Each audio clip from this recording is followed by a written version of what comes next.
আসসালামু আলাইকুম রহমতুল্লাহি ওয়া সুপ্রিয় দশম শ্রেণীর ছাত্রছাত্রী বন্ধুরা, তোমরা সবাই ভালো আছো? আলহামদুলিল্লাহ, আমি আল্লাহ পাকের অশেষ মেহেরবানিতে ভালো আছি।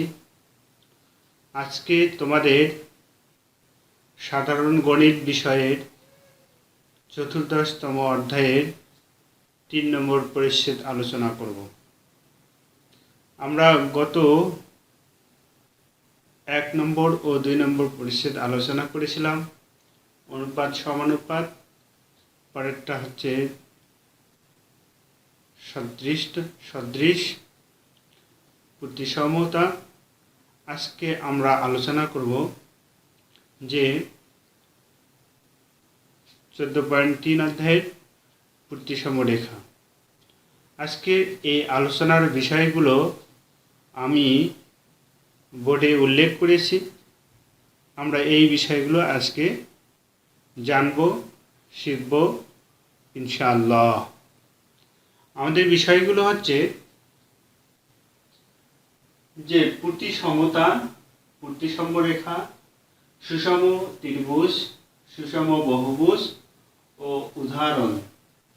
তারপরে ঘূর্ণন প্রতিসমতা, ঘূর্ণনের দিক, ঘূর্ণন কেন্দ্র, ঘূর্ণন কোণ এবং ঘূর্ণন প্রতিসমতার মাত্রা।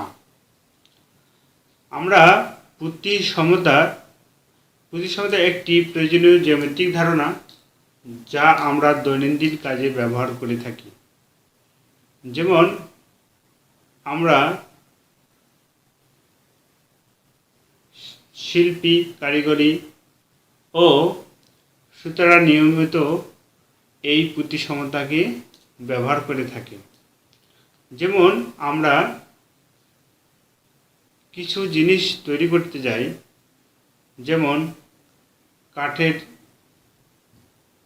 ডিম বা পিস, থালা, বাটি বা গ্লাস, মগ, তারপরে চায়ের কাপ ইত্যাদি আমরা যখন তৈরি করি, যখন দেখা যায় একই আকৃতিতে অনেকগুলো জিনিস পাওয়া যায়, এটাই হচ্ছে প্রতিসমতা। আমাদের প্রতিসমতার আরেকটা ইম্পর্টেন্ট জিনিস হচ্ছে প্রতিসম রেখা। এই অধ্যায়ে আমাদের সৃজনশীল প্রশ্ন পরীক্ষায় থাকবে না, এটা শুধু তোমাদের এমসিকিউ এর জন্য খুবই গুরুত্বপূর্ণ। এই অধ্যায় থেকে কমপক্ষে 2 হতে 3টি এমসিকিউ পরীক্ষার মধ্যে থাকে। আমরা শিখব, শেখার পাশাপাশি পরীক্ষার জন্য প্রস্তুতি নেব। আমরা আগে প্রথমে এই বিষয়গুলো শিখিয়ে নিই। প্রতিসম রেখা। প্রতিসম রেখা এমন একটি রেখা যা কোনো বস্তুকে বিভক্ত করলে সমান 2টি অংশে বিভক্ত হয়ে যায়। অর্থাৎ মানুষের একটা প্রতিসম রেখা আছে, যে রেখাটা মানুষটাকে ডিভাইড করলে সমান 2টা অংশে, অর্থাৎ একদিকের যে অংশগুলো থাকবে অপর দিকেও সেই অংশগুলো বিদ্যমান থাকবে। যেমন আমরা কপাল থেকে শুরু করে নাকের এই বরাবর যদি আমরা 2টা অংশ আলাদা করে দেই, দেখা যাবে একদিকে একটা হাত আর একদিকে একটা হাত, একদিকে মুখের একটা অংশ, অন্যদিকে মুখের আরেকটা অংশ, একদিকে নাকের ছিদ্র একটা অংশ, অপর দিকে নাকের ছিদ্র আরেকটা অংশ, একদিকে চোখ আরেকদিকে আরেকটা চোখ। তাহলে দেখা যাচ্ছে এদিকেও যা থাকতেছে এদিকেও তাই থাকতেছে, অর্থাৎ ডান দিকে যা থাকতেছে বাম দিকেও সেই অংশগুলোই বিদ্যমান থাকতেছে। তাহলে আমরা মানুষের এই রেখাটাকে আমরা প্রতিসম রেখা বলতে পারি। অর্থাৎ যে রেখাটা মানুষকে বা কোনো বস্তুকে সমান দুইটা অংশে বিভক্ত করে সেই রেখাটাকেই বলা হচ্ছে প্রতিসাম্য রেখা। তারপরে প্রতিসাম্য রেখার সুষম ত্রিভুজ। সুষম ত্রিভুজ হচ্ছে যে ত্রিভুজগুলোর বাহুগুলো সমান এবং কোণগুলো সমান, কোণের পরিমাপ এবং বাহুর পরিমাপ সমান, সেই ত্রিভুজটাকে আমরা বলতেছি সুষম ত্রিভুজ। যেমন সমবাহু ত্রিভুজ। তাহলে আমরা একটা সমবাহু ত্রিভুজ যদি অঙ্কন করি, তাহলে আমাদের কোণের অনুপাত, কোণগুলো এবং বাহুগুলো যেন সমান হয়, তাহলে এটাকে আমরা সুষম ত্রিভুজ বলতে পারি। আবার সুষম বহুভুজ, যখন কোনো বহুভুজের বাহুগুলো পরস্পর সমান এবং কোণগুলো সমান, তখন তাকে আমরা সুষম বহুভুজ বলবো। যেমন একটা বর্গ,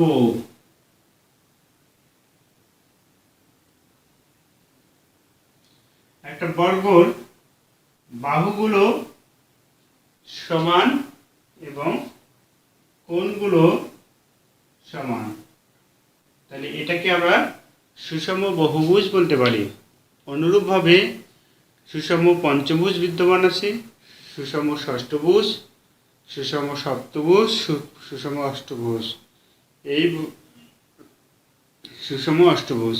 তাহলে এইগুলোকে আমরা সুষম বহুভুজ বলতে পারি। তারপরে কিছু উদাহরণ আমরা আলোচনা করব।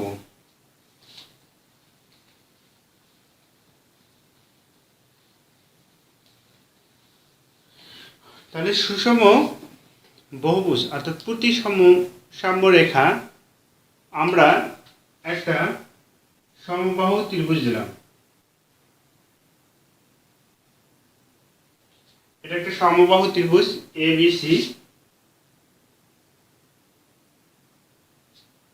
আমরা যদি একটা রেখা এখান থেকে এটার উপর অঙ্কন করি, তাহলে আমাদের দুইটা অংশে ভাগ হয়ে গেছে, এই অংশটা আর এই অংশটা। তাহলে এই দুইটা অংশ ঠিক সমান দুটি অংশ হবে। তাহলে অনুরূপভাবে আমরা যদি এখান থেকে একটা রেখা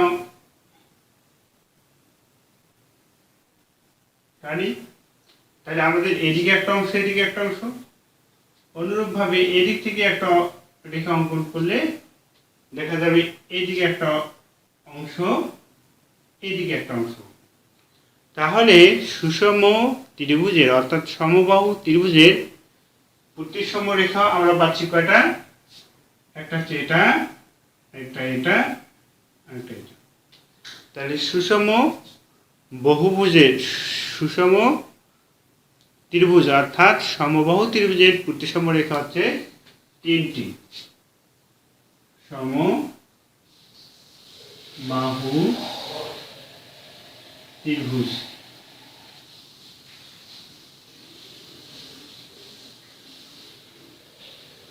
প্রতিসাম্য রেখা তাহলে তিনটি।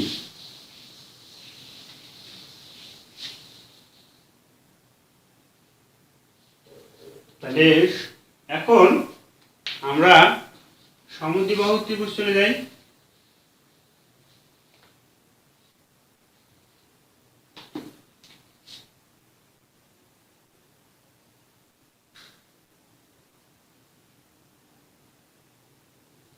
তাহলে সমদ্বিবাহু ত্রিভুজের ক্ষেত্রে আমরা যদি এটা অঙ্কন করি, তাহলে সমান দুটি অংশে বিভক্ত হয়, কিন্তু তাহলে সমান দুইটা অংশে বিভক্ত হয়, কিন্তু এদিক দিয়ে যদি আমরা অঙ্কন করি তাহলে সমান দুটি অংশে বিভক্ত হবে না।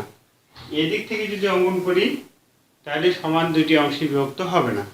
তাহলে সমদ্বিবাহু ত্রিভুজের প্রতিসাম্য রেখা হচ্ছে একটি। তাহলে সমদ্বিবাহু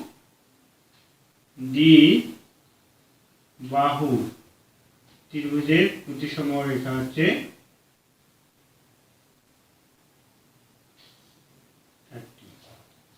তাহলে বিষমবাহু ত্রিভুজ যদি হয়,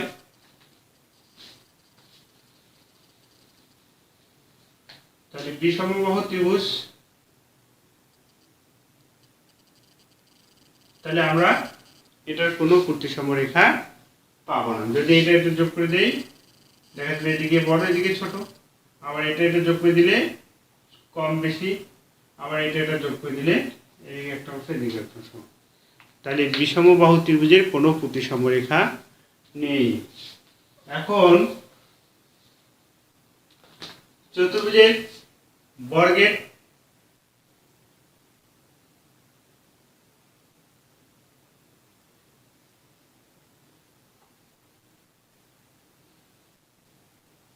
এটা একটা বর্গ, তাহলে বর্গর বাহুগুলো সমান।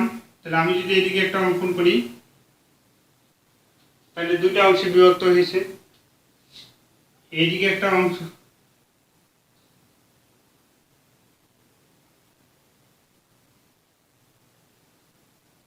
তাহলে দুইটা অংশ, এদিকে একটা এদিকে একটা। অনুরূপভাবে কর্ণ বরাবর যদি দেই, তাহলে এই পাশে এইদিকে একটা অংশ এদিকে একটা অংশ, এই কর্ণ বরাবর দিলে আর একটা এদিকে একটা অংশ এদিকে একটা অংশ এদিকে একটা অংশ। তাহলে আমরা মোট কয়টা রেখা পেলাম? একটা, দুইটা, তিনটা, চারটা। তাহলে বর্গের বর্গের প্রতিসাম্য রেখা হচ্ছে 4টি। বর্গের প্রতিসাম্য রেখা হচ্ছে 4টি। এখন অনুরূপভাবে যদি আমরা পঞ্চভুজ বিবেচনা করি, সুষম পঞ্চভুজ, তাহলে সুষম পঞ্চভুজ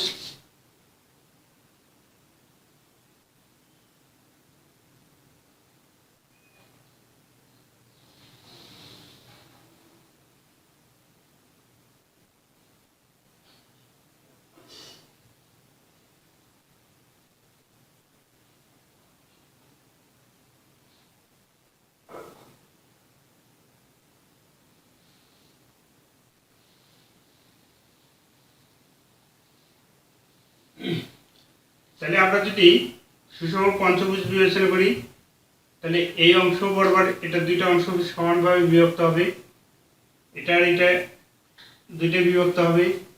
এখান থেকে এটা যদি আলাদা করে দেই, দুইটা অংশ বিভক্ত হবে। আবার তাহলে একটা, দুইটা, তিনটা, তারপরে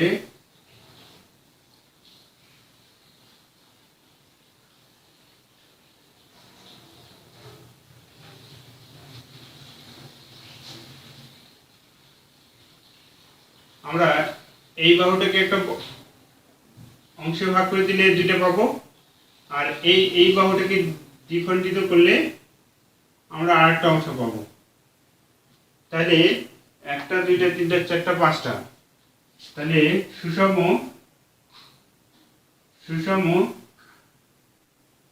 পঞ্চভুজের প্রতিসম রেখা হচ্ছে 5টি। অনুরূপভাবে সুষম ষষ্ঠভুজের আমরা 6টি প্রতিসাম্য রেখা পাব। কিন্তু একটা বৃত্ত,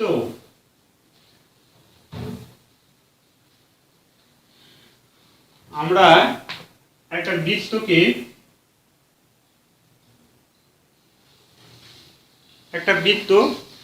বৃত্তের কয়টি প্রতিসম রেখা পাবো সেটা আমরা দেখি। তাহলে আমরা যদি এদিক দিয়ে একটা অংশ ভাগ করে দিই, তাহলে আমাদের একটা প্রতিসম রেখা, এই দিক দিয়ে একটা অংশ ভাগ করে দিলাম, আর একটা প্রতিসম রেখা, এই দিক দিয়ে একটা অংশ ভাগ করে দিলাম, আর একটা প্রতিসম রেখা, এই দিক দিয়ে একটা অংশ ভাগ করে দিলাম, আর একটা প্রতিসম রেখা। এভাবে আমরা কতগুলো পেতে পারি? তাহলে এভাবে আমরা অসংখ্য প্রতিসম রেখা পেতে পারি। এই কারণে বৃত্তের প্রতিসম রেখা হচ্ছে অসীম। তাহলে বৃত্তের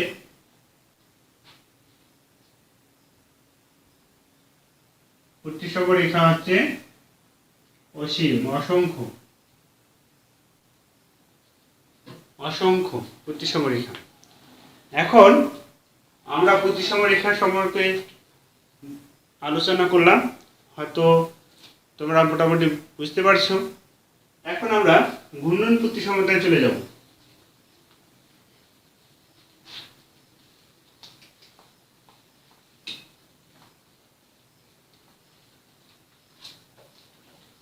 ঘূর্ণন প্রতিসমতা হচ্ছে কোনো একটা বস্তু একটি বিন্দুকে কেন্দ্র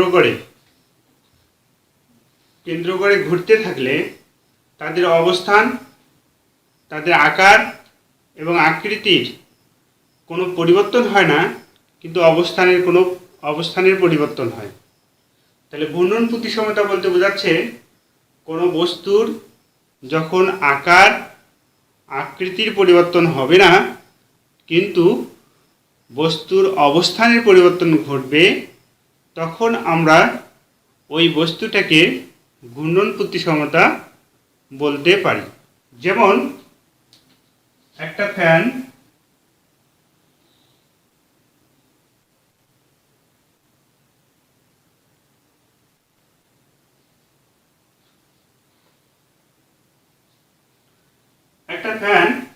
একটা ব্লেড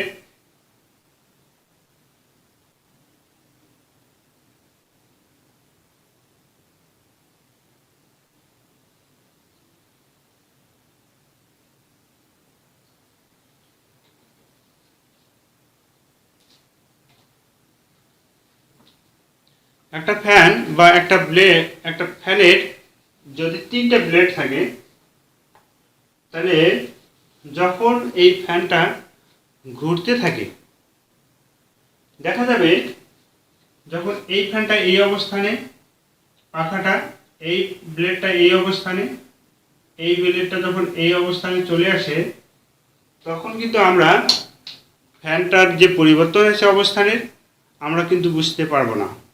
কারণটা কি? তাদের আকৃতি আকার যা ছিল পূর্বের অবস্থায় আছে, কিন্তু শুধুমাত্র তাদের অবস্থানের পরিবর্তন হয়েছে। তাহলে ফ্যানের ব্লেডগুলোর কেন্দ্র কিন্তু এখানে। তাহলে ফ্যানগুলো যখন এই পাখা যখন এখানে চলে আসবে, এই পাখা এখানে চলে আসবে, এই পাখা এখানে চলে আসবে, তখন দেখা যাবে মনে হবে যে ফ্যানটির কোনো অবস্থানের পরিবর্তন ঘটেনি। কিন্তু আসলে কি তাই? কখনোই না, তাদের অবস্থানের কিন্তু পরিবর্তন হয়েছে। তাহলে এইটাকে বলা হচ্ছে ঘূর্ণন প্রতিসমতা। তাই ঘূর্ণনের দিক, যখন ঘূর্ণন ঘড়ির কাঁটার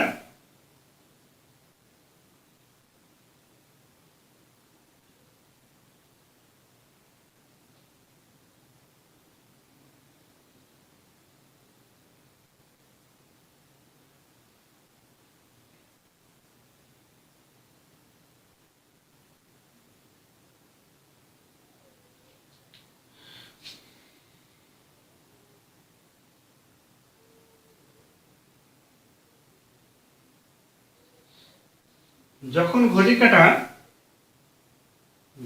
কাঁটার দিকে, অর্থাৎ ঘড়ির কাঁটার দিকে ঘুরতে থাকবে, তখন ঘূর্ণনের প্রতিসমমাত্রার অর্থাৎ ঘূর্ণনের দিক আমরা ঋণাত্মক বিবেচনা করব।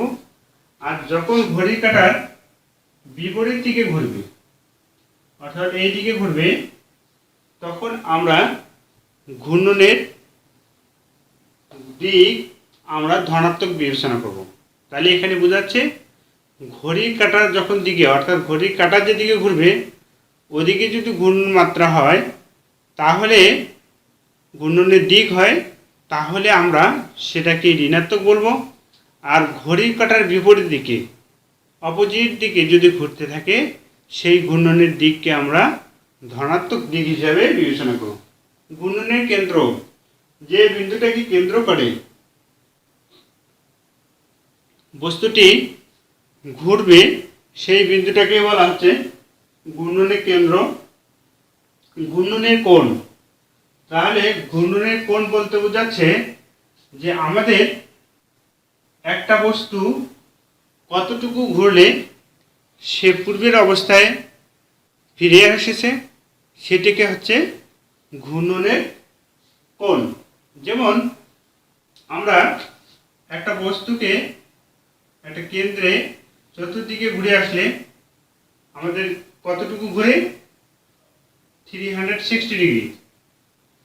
যখন একটা বস্তু এখান থেকে শুরু করে এদিকে চলে আসলো, অর্থাৎ এই অর্ধঘূর্ণন ঘুরে, তখন এটাকে আমরা বলি 180 ডিগ্রি। তাহলে ঘূর্ণনের পূর্ণ দিক হচ্ছে আমাদের 360 অর্থাৎ 360 ডিগ্রি, আর ঘূর্ণনের অর্ধ দিক হচ্ছে আমাদের 180 ডিগ্রি। তারপরে ঘূর্ণন প্রতিসমতার মাত্রা।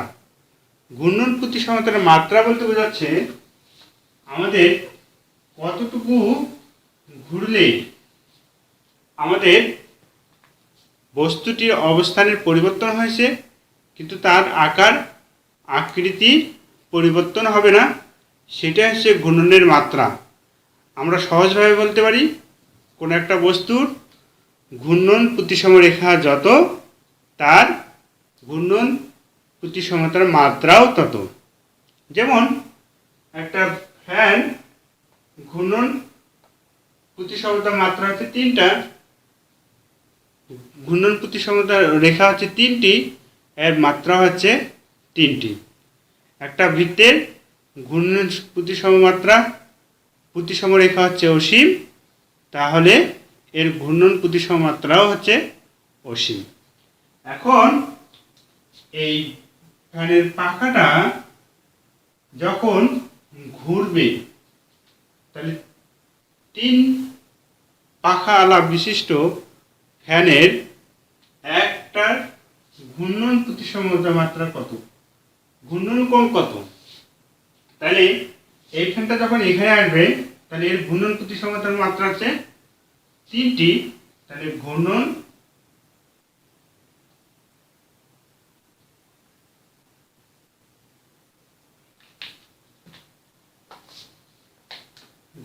কোণ ইকুয়াল টু লেখা যায় পূর্ণ ঘূর্ণন কোণ ভাগ প্রতিসমতার রেখা, প্রতিসম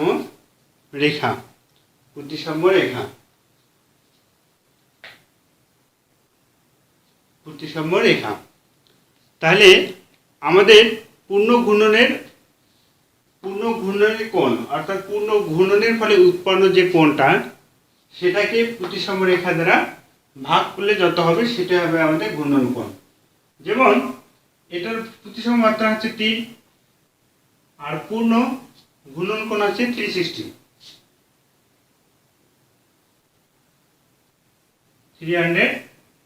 ডিগ্রি, আর এটা হচ্ছে আমাদের 3।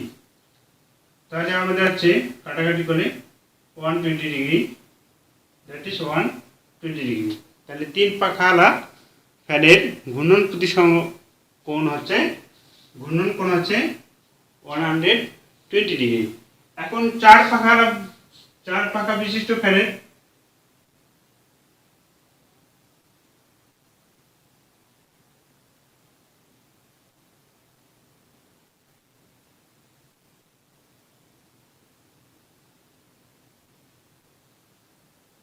তাহলে 4 পাখা বিশিষ্ট ফ্যানের ঘূর্ণন কোণ কত? তাহলে আমাদের পূর্ণ ঘূর্ণন কোণ, অর্থাৎ পূর্ণ ঘূর্ণনে উৎপন্ন কোণ হচ্ছে 360, আর আমাদের প্রতিসম রেখা হচ্ছে 4টি, 4, তাহলে 90। তাহলে 90 ডিগ্রি। তাহলে 4 পাখা বিশিষ্ট ফ্যানের ঘূর্ণন কোণ হচ্ছে আমাদের 90 ডিগ্রি। এখন আমরা কিছু অক্ষরের ক্ষেত্রে যাব, যে প্রতিসম রেখার অক্ষর, যেমন ইংরেজি কতগুলো অক্ষর আছে সেগুলো আমরা চিন্তা করব। মনে করো এ একটা অক্ষর, এটাকে যদি আমরা এই দিক দিয়ে 2 ভাগ করে দেই তাহলে 2টা অংশ ভাগ হয়ে যাবে। বি একটা অংশ, এটাকে যদি এইভাবে আমরা ভাগ করে দেই তাহলে বি হচ্ছে আমাদের একটা, এটা হচ্ছে একটা প্রতিসম রেখা, এটা হচ্ছে একটা প্রতিসম রেখা। সি এটার একটা প্রতিসম রেখা। তাহলে ডি এটার একটা প্রতিসম রেখা, সমান 2টা অংশে ভাগ হবে। ই এটাকে যদি আমরা এই দিক দিয়ে ভাগ করে দেই তাহলে সমান 2টা অংশে বিভক্ত হচ্ছে। তাহলে আই এইচটাকে আমরা করতে পারি এইচ, তাহলে আমরা একটা অংশ এই দিক দিয়ে ভেঙে দেই আর একটা অংশ এই দিক দিয়ে ভেঙে দেই, তাহলে আমাদের এইচ এর ঘূর্ণন প্রতিসম মাত্রা হচ্ছে 2টি। তারপরে আমরা আই এর চলে যাই। আই, তাহলে আমরা এই রেখা বরাবর একটা দিই আর একটা এই দিক দিয়ে দিই, তাহলে আমাদের আই এর ঘূর্ণন প্রতিসম মাত্রা হচ্ছে 2। অনুরূপভাবে কে এর ঘূর্ণন প্রতিসমতা 1, এম এর ঘূর্ণন প্রতিসমতা 1, ও এর ঘূর্ণন প্রতিসমতা 2, টি এর ঘূর্ণন প্রতিসমতা 1, ইউ এর ঘূর্ণন প্রতিসমতা 1, ভি এর ঘূর্ণন প্রতিসমতা 1, ডাব্লিউ এর ঘূর্ণন প্রতিসমতা 1, এক্স এর ঘূর্ণন প্রতিসমতা 2 এবং ওয়াই এর ঘূর্ণন প্রতিসমতা 1। তাহলে এই জিনিসগুলো, আমরা যে জিনিসগুলো আলোচনা করলাম, আমরা এই জিনিসগুলো থেকেই ইনশাল্লাহ পরীক্ষায় এমসিকিউ থাকতে পারে। তোমরা এগুলো বাসায় আরও ভালোভাবে প্র্যাকটিস করো, ইনশাল্লাহ তোমাদের কাছে এগুলো খুব ভালো মনে হবে। তো তোমরা ভালো থাকো, সুস্থ থাকো, এই বলে আজকে এ পর্যন্তই। আল্লাহ হাফিজ।